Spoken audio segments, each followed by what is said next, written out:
One type of double-acting mechanism used on larger propellers, like the one shown here, achieves control of blade pitch angle by means of a hydraulically actuated piston connected to a cam slot, which rotates a bevel gear. The bevel gear engages with and drives other bevel gears located at the butt of each blade. Oil flow to either side of the piston is controlled by a propeller control unit. Alternatively, the type of control system shown here has a similar pitch change mechanism to the single-acting propeller. Like the single-acting propeller, its pitch change mechanism is also mounted towards the front of the hub, and the cylinder also contains a hydraulic piston. However, in the double-acting system, this piston will have hydraulic pressure directed to either side of it. Fine pitch oil is sent to one side of the piston, or coarse pitch oil is sent to the other. This eliminates the need for coarse pitch springs or gas pressure, and, with the exception of some larger propellers, the assistance of centrifugal counterweights. The double-acting propeller's controller will respond to the various demands made by the pilot regarding the propeller RPM to control the oil flow to either side of the piston in the pitch change cylinder in three ways. If the propeller is underspeeding, then the flyweights will be leaning inwards because of the reduced centrifugal force, allowing the speeder spring to push the landed valve downwards. This will allow the unit to supply oil to fine off the pitch of the propeller, while simultaneously porting coarse oil to return. The piston will move to fine off the blades, causing an RPM increase. If the RPM is as required, in other words the propeller is on speed, then a hydraulic lock is formed which traps oil both sides of the piston, maintaining the blade pitch constant. If the propeller is overspeeding, then the flyweights will be forced outwards by centrifugal force, compressing the speeder spring and allowing the landed valve to move upwards. This will simultaneously allow coarse oil to be ported to one side of the piston and fine oil to drain back into the engine from the other side. The piston will move to coarsen the blade pitch, causing a decrease in RPM. A constant speed propeller must be capable of all the pitch change operations mentioned previously, as they are selected by the pilot moving the RPM lever in the cockpit. The system must also be capable of maintaining a selected RPM within its own operational limits, regardless of changes in airspeed, altitude, and engine power setting. When the constant speed unit senses that the RPM is as has been selected, the system remains in a static state. However, any change in airspeed, altitude, or engine power setting will result in a tendency to either increase RPM above or decrease RPM below the value selected. As we've seen already, a tendency for RPM to increase, an overspeed condition, will be countered by a supply of oil being fed to the coarse pitch side of the piston in the pitch change mechanism. As is shown in this animation, the pitch will then coarsen and propeller torque will rise as a result of the increase in the blade angle of attack. Propeller torque now exceeds the engine torque and will cause the RPM to decrease back to the selected setting. As the RPM regains its previously selected value, the movement of the landed valve in the constant speed unit, which directed the oil flow in the first place, is progressively reversed until it regains the sensitive position, where a hydraulic lock holds the position in the pitch change mechanism immovable until the next RPM selection or disturbance in airspeed, altitude, or engine power setting. A tendency for the RPM to reduce, which is termed a propeller underspeed condition, must be countered by a supply of oil being fed to the fine pitch side of the piston in the pitch change mechanism. As is shown in this animation, the pitch will then fine off and propeller torque will fall as a result of the decrease in the blade angle of attack.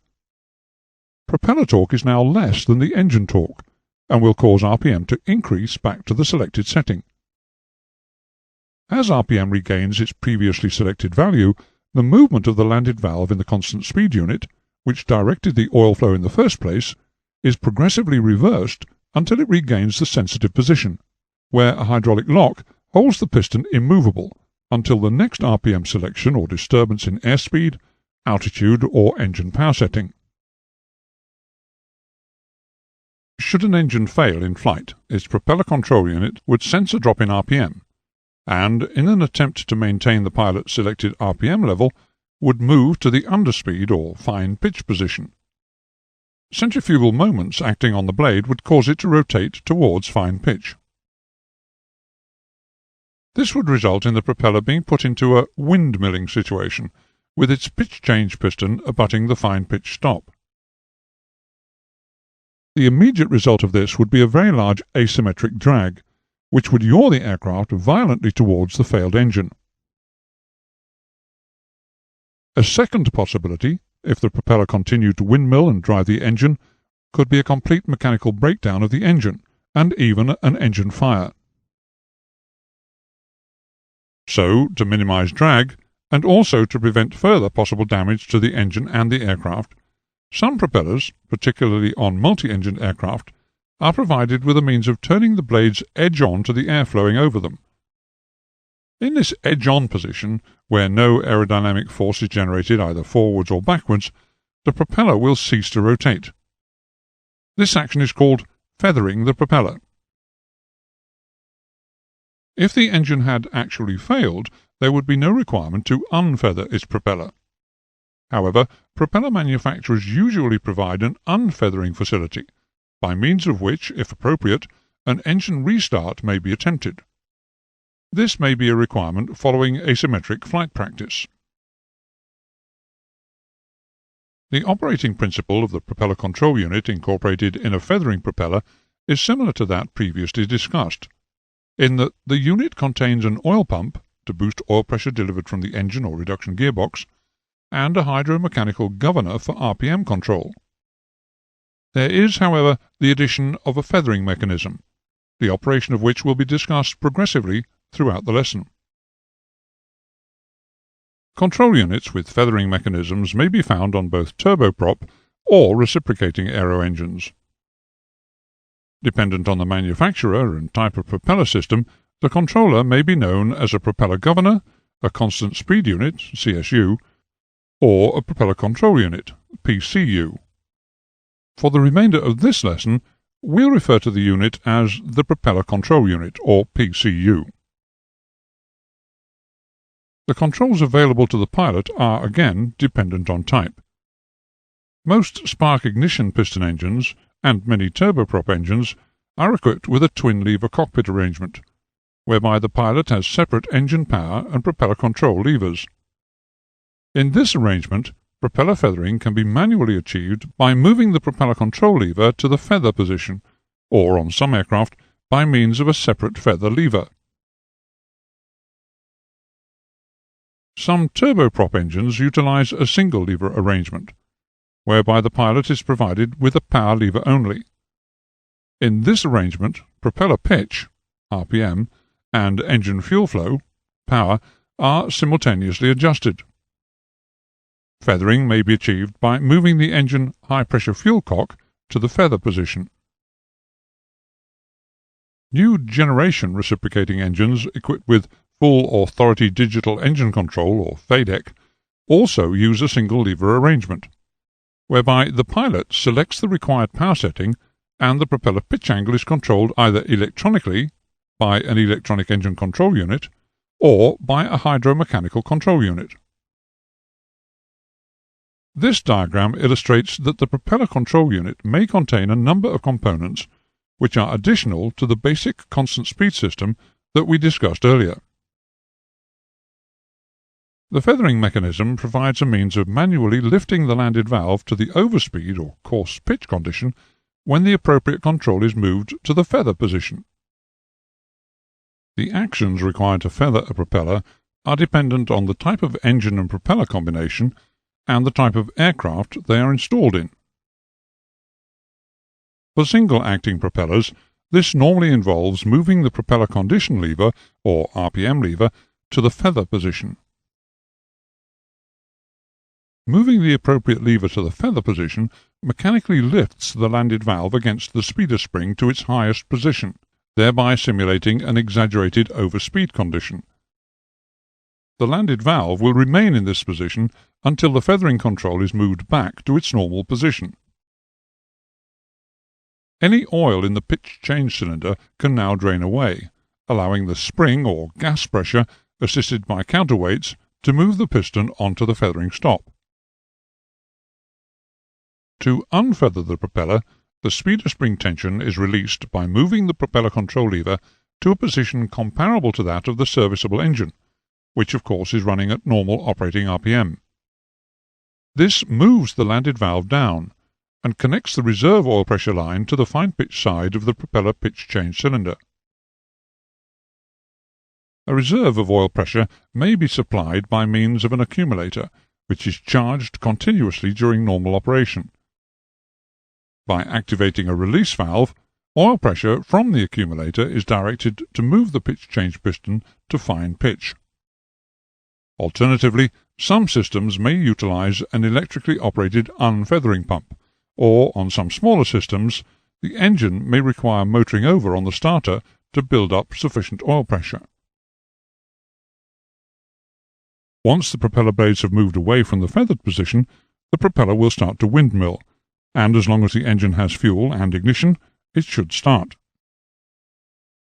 When an engine, which is fitted with a single acting propeller, is shut down after flight, the propeller should be at the fully fine pitch position. There is a considerable quantity of oil trapped under pressure on the fine pitch side of the piston in the pitch change cylinder, which is holding the propeller in the fully fine position. This oil pressure is being opposed by the force of the feathering spring.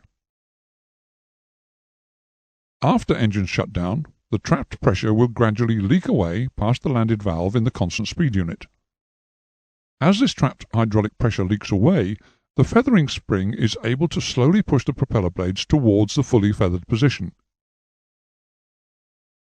While this condition would be acceptable to a turboprop with a free power turbine, it would result in an unacceptably high loading on the starter motor of a piston engine or direct coupled turboprop.